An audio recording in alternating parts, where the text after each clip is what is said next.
All right, we are back with your favorite podcast show of the week. This is Location Weekly. It's episode number 466, and we're excited to see you. How are you, Brianna?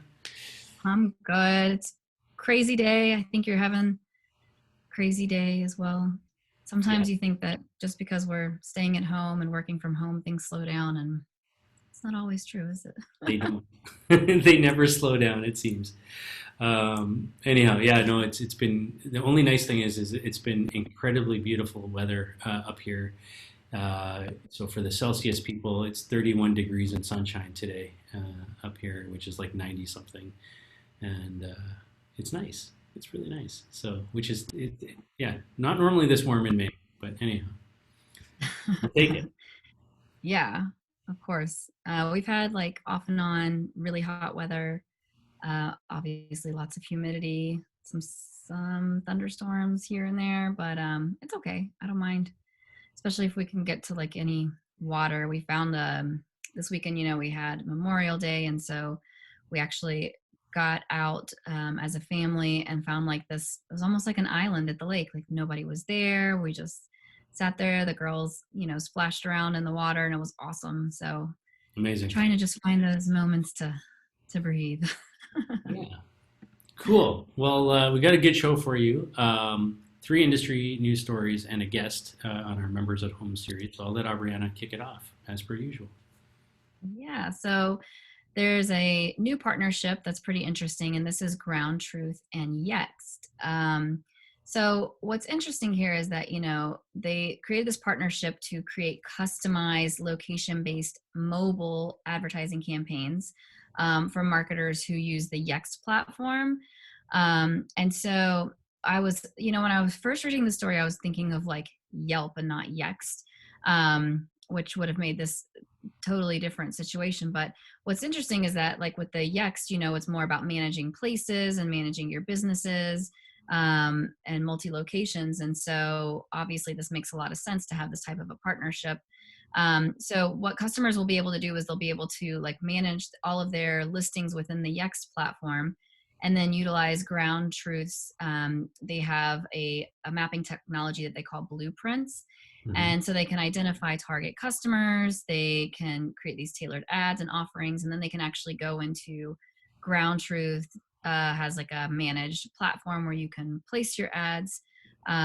So it's like an ads manager, and they can launch everything there using the Yext listings that powered this. So it's pretty, it makes a lot of sense. I mean, I think that most of the companies who are using a Yext probably have like, 100 plus locations likely, or, multiple locations that they want to make sure are listed correctly, managed properly across all the different platforms between like Facebook and Google and all those different things. And so the ability to look at all of those locations and bring in the data from Ground Truth is something that makes a lot of sense. Not sure that this is something that would be like a SMB offering, but I think that what makes sense is that obviously both of these businesses have a very set list of clientele, and I think this gives Ground Truth a lot more options when it comes to more like brick and mortar location brands.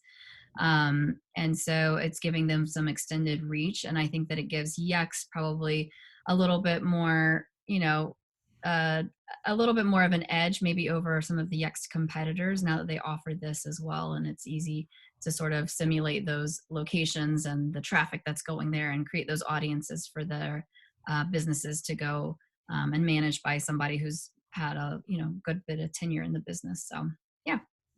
Yeah, I like it too. I think it's a good partnership for the two companies. I mean, obviously, Yext is well known as the listings management and platform management and sort of local search player. And I think being able to kind of power and use the ground truth data, the blueprints data, to understand the POIs and kind of how that maps out to then drive campaigns, I think is interesting. And I think at the end of the day, that's what people are looking for right now. If you're an agency or a brand, you're definitely trying to figure out how you can drive more effective ad campaigns and so on. So I think it's a good fit.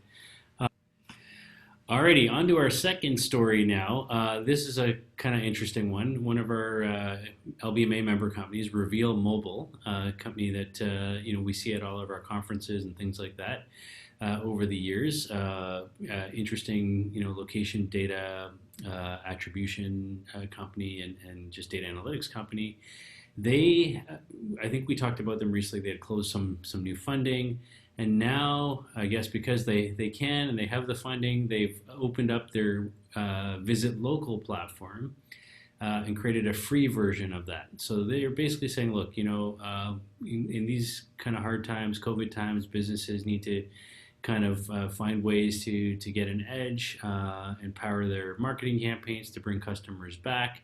We want to help out. We're going to offer a free version of our platform. So the cool thing is you don't need an email address or anything. You can kind of just go search, different chain businesses, restaurants, retailers, etc., across the U.S. Get some interesting insights on the foot traffic to those locations. You can see how many visitors live and work within 5 miles of a location, how many people visit the location more than once, and what competitive locations they visit, and so on. So it's I think it's a useful tool to kind of just understand what's going on with your business. Obviously, it's a point in time. It's not an ongoing service. I think the idea is we want to expose you to what we do, what we offer, and hopes that it's something that you'll want to kind of hook onto for the the ongoing basis in terms of subscription and that type of thing.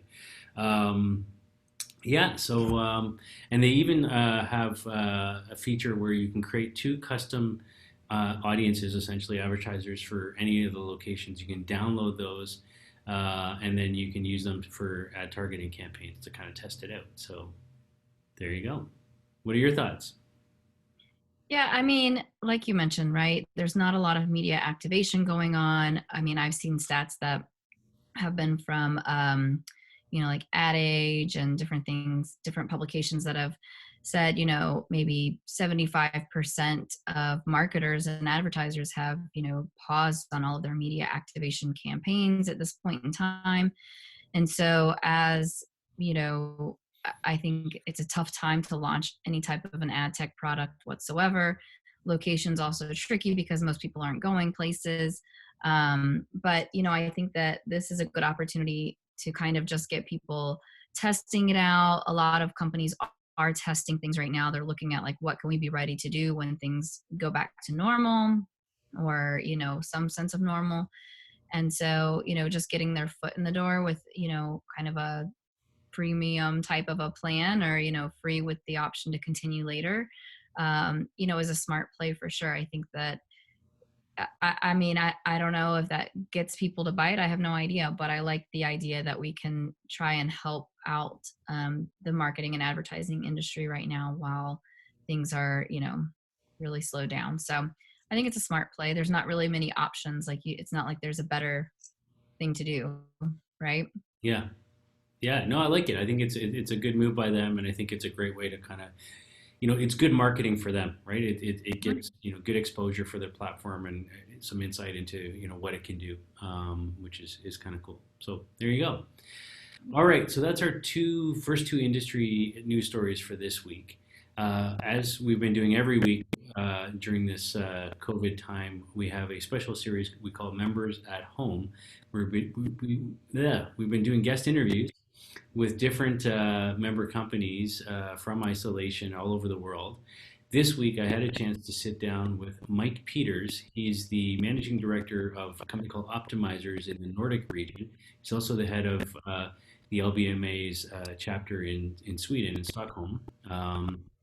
And yeah, it was a good conversation, and especially because if you've been following the news around COVID and how different countries have been handling it, Sweden is kind of an anomaly in that they didn't lock down the economy. Businesses stayed open pretty much the whole time. They relied on people's kind of just common sense, if you will, to sort of manage things themselves and social distance themselves and wear masks and do different things. So interesting to hear from him, kind of how that's worked and what's gone on there, and what's happening in Sweden. So here he is, Mike Peters, managing director of Optimizers in the Nordic region.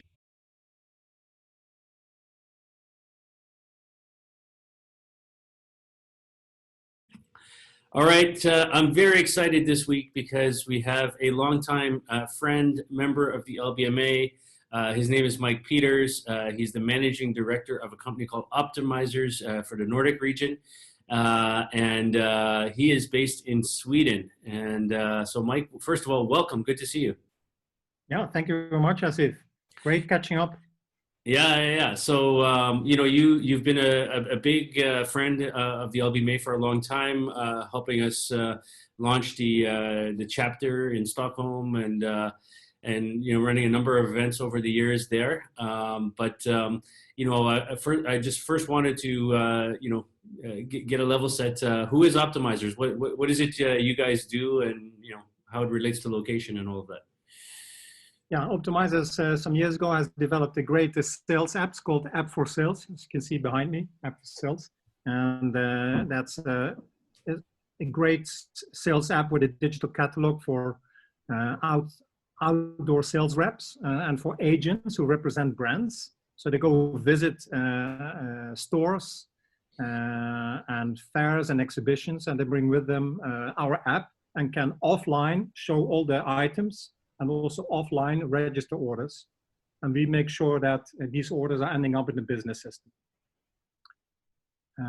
That's what the app is doing. It's growing fast through Europe, also entering little by little into the US.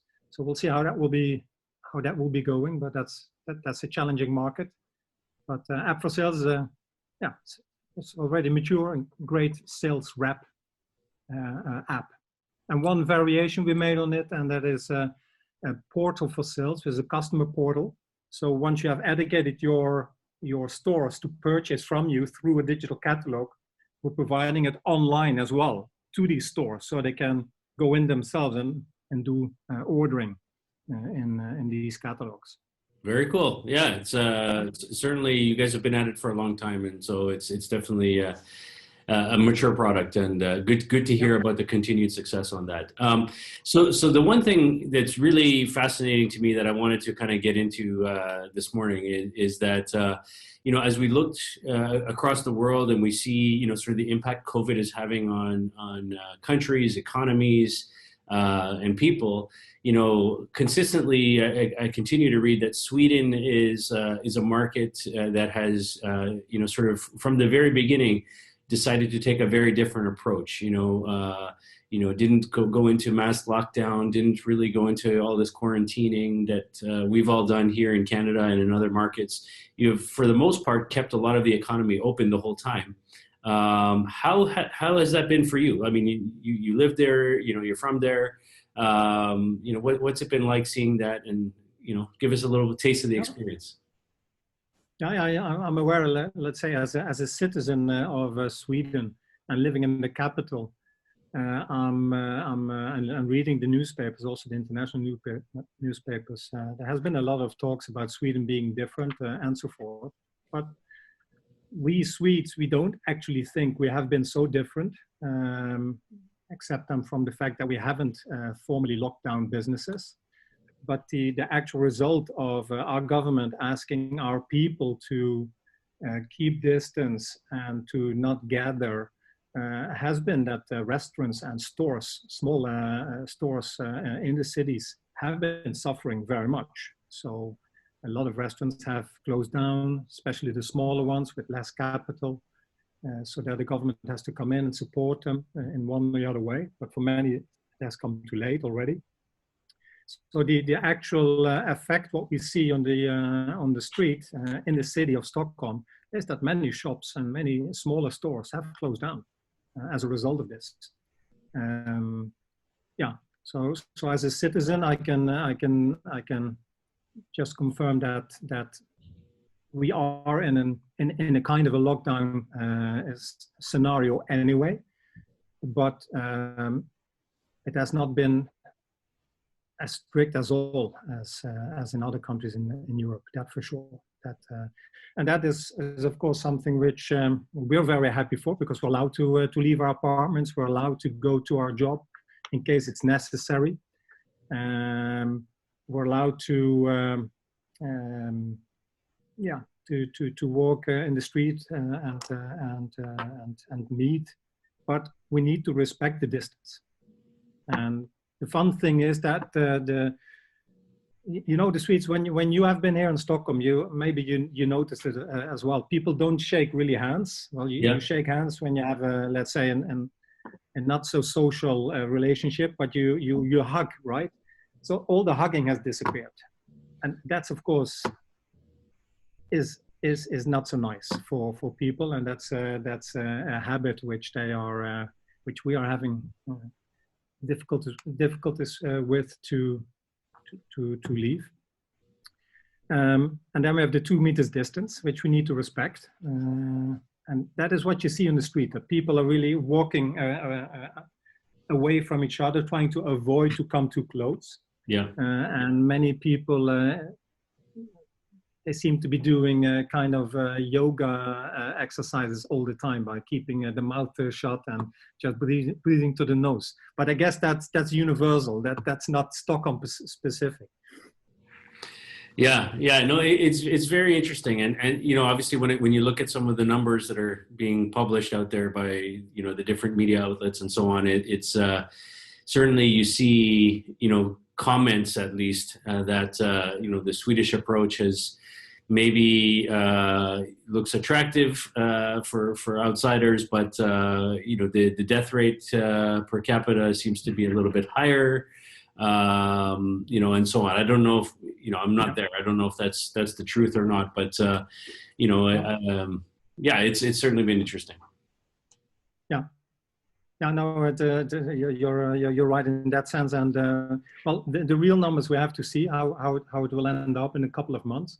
What is pretty clear here is that the governmental institution running all the statistics and the regulations for us citizens, they are determining the news, and they're also determining the policy. So our politicians, they stay out of these discussions.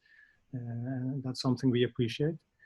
But some conclusions have already become pretty apparent, and it is that we have not protected our elderly homes fast enough, and that's where people unfortunately are dying. Yeah, that's not good news. That's absolutely been the biggest. We're very sad for you. Yeah, and that's been the biggest issue here in Canada as well. I think more than 60-70% of the deaths have come in the elderly homes here. So it's a big challenge, but also opportunities to come out of this and you know, change things and you know, change systems and you know, spend appropriately where we need to. So okay, I want to shift over a little bit now to business.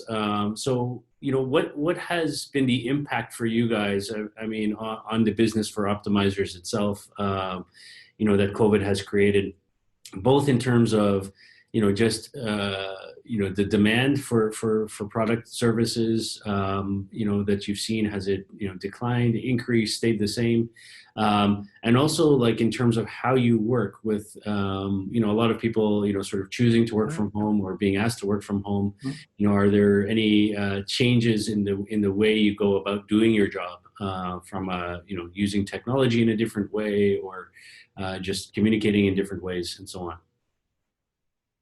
Yeah. Let's say that's a couple of questions. Our business, of course, has been affected by this as well, as many of our customers are using apps for their sales reps to visit stores, and many of these stores they have gone low on sales, or they have closed down temporarily. So that has a clear effect. But on the other hand, we also have these customer portals where customers can log in.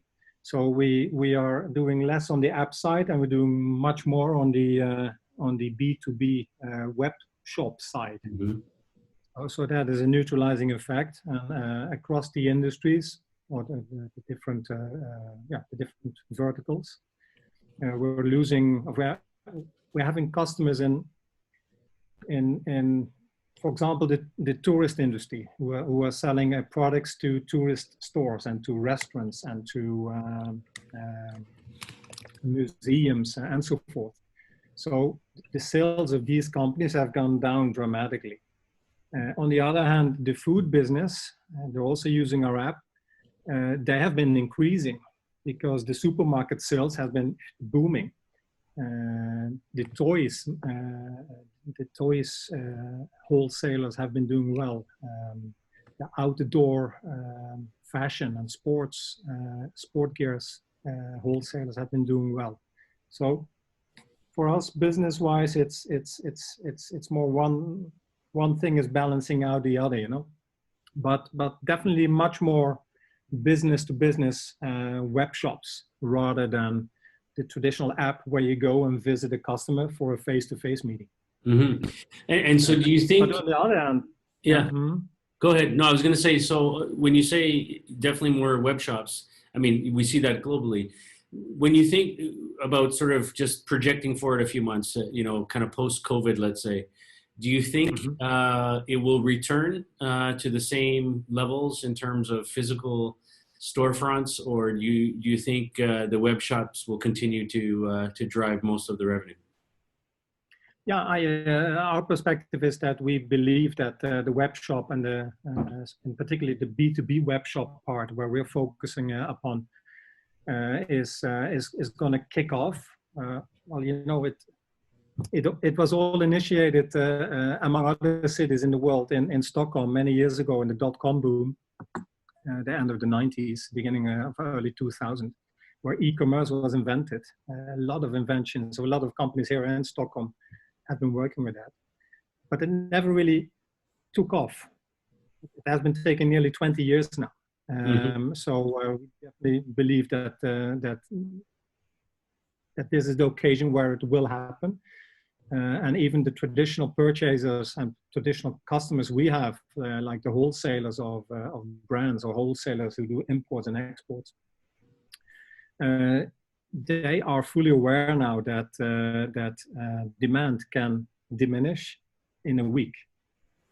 So they need to find this connection with the end customer, and there, of course, the web shop is the way to go. Of course, they also need to respect their distribution channel. So we'll see how that will end up. But part of the distribution channel is knocked out, and that's a fact. Yeah. Yeah, no, it's very interesting.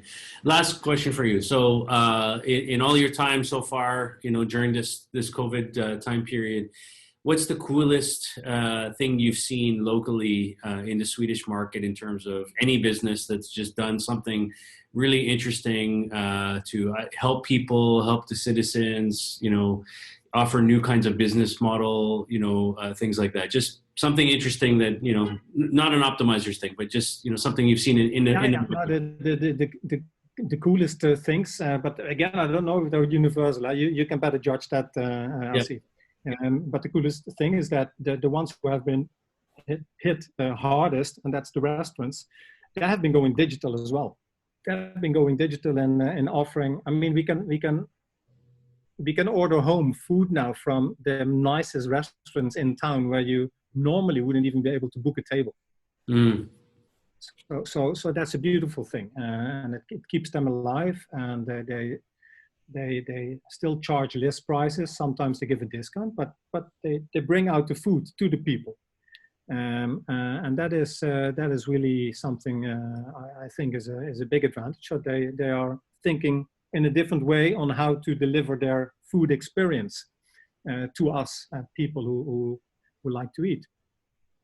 There are even companies who are specialized now in delivering food. So not the Foodoras or the Ubers, but even special cars where they have made special boxes for food so that they can deliver your dinner fastest to your home. Yeah. So that's really cool. So maybe there's a future for Saab to come back as a specialized car company for food delivery. Yeah. They're moving into the electrical vehicles anyway. So, so they're still there. They're still here. But yeah. No, but sure. Then another thing I found is this one. mini Okay. projector. Yes.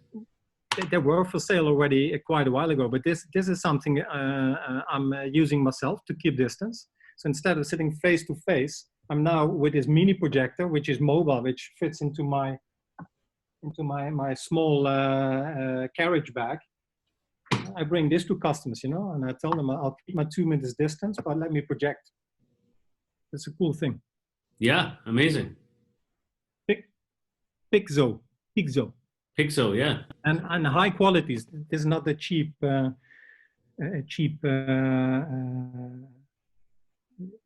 cheap gadget. It's costs some money, but it's good stuff, Yeah. Amazing. Very cool. Yeah. Excellent. Yeah. Well, Well, that's a snapshot. yeah. So yeah, the restaurants have been very creative.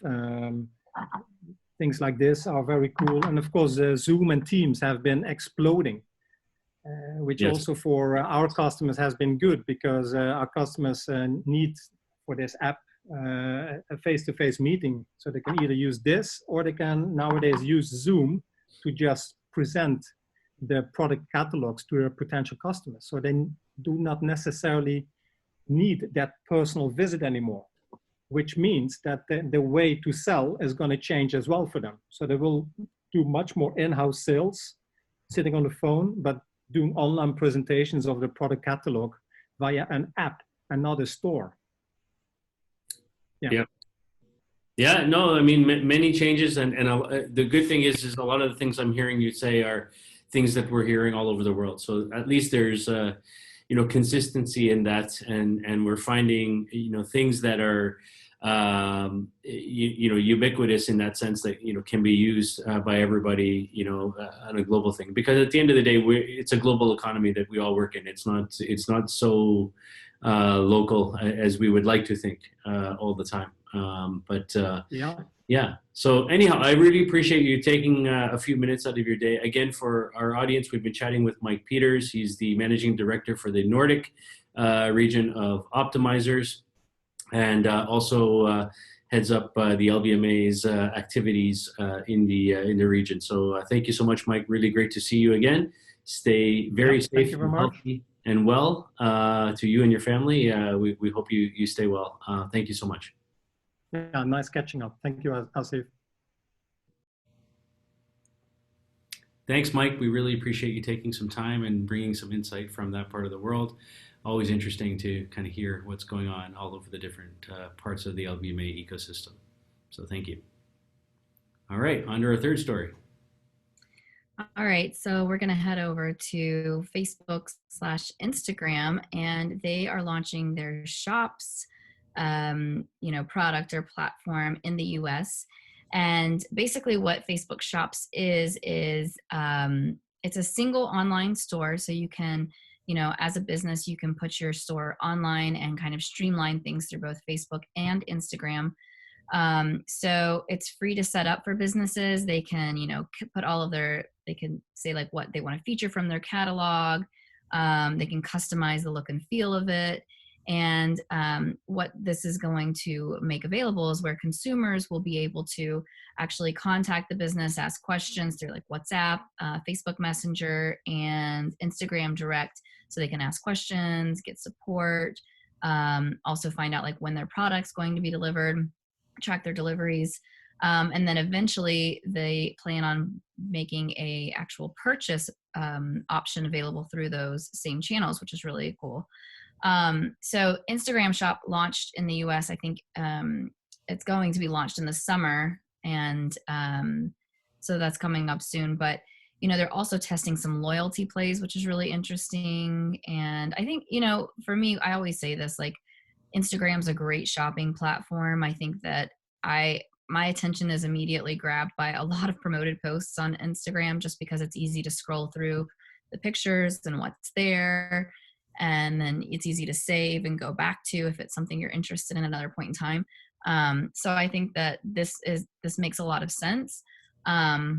They also have partners working on this with them. So a lot of the big players like the Shopify, Cafe 24, Tienda Nube, BigCommerce, WooCommerce, Channel Advisor. So a bunch of different, big platforms. I mean, Shopify is probably the most well-known name there. So they're, it's giving the small businesses some relevant support as well. So, I think it's a good play. I like the idea that it's streamlined and just kind of making it easier, especially for small businesses during this time, to connect with consumers where they are. And, everybody's online right now, whether it's streaming or, just going through their social media, that's where everybody is. And it just makes things a lot easier. And yeah, so I like this. I like it too, and for a couple of reasons. So, first of all, big shout out to Shopify, a great Canadian company. So, glad that they're part of this announcement and teaming up with Facebook. I think here's the thing, especially for small businesses, restaurants and small retailers and such.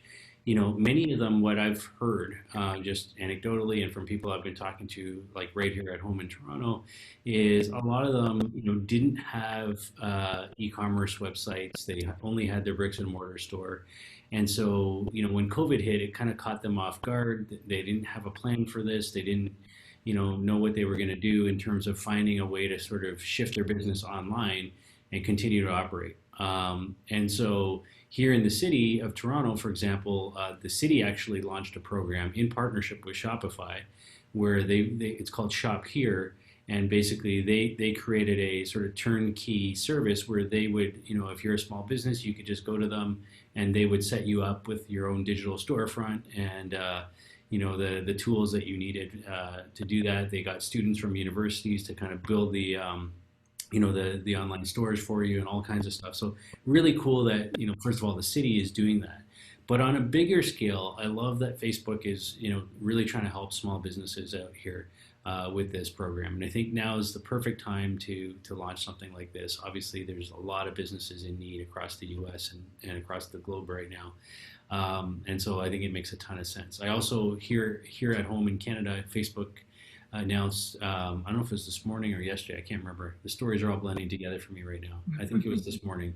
But they announced $3.5 million in grants and virtual training programs for Canadian startups and small businesses as well, in terms of, just Facebook ad media and, other help in terms of ad credits and things like that they're just giving to small businesses here to try and help them through a difficult time. So, I applaud Facebook. I think they're doing some really good things, in a very challenging and difficult time for a lot of small businesses. And this is just a good example of that, of trying to get people up and running on a digital storefront if they didn't already have one. So I like it.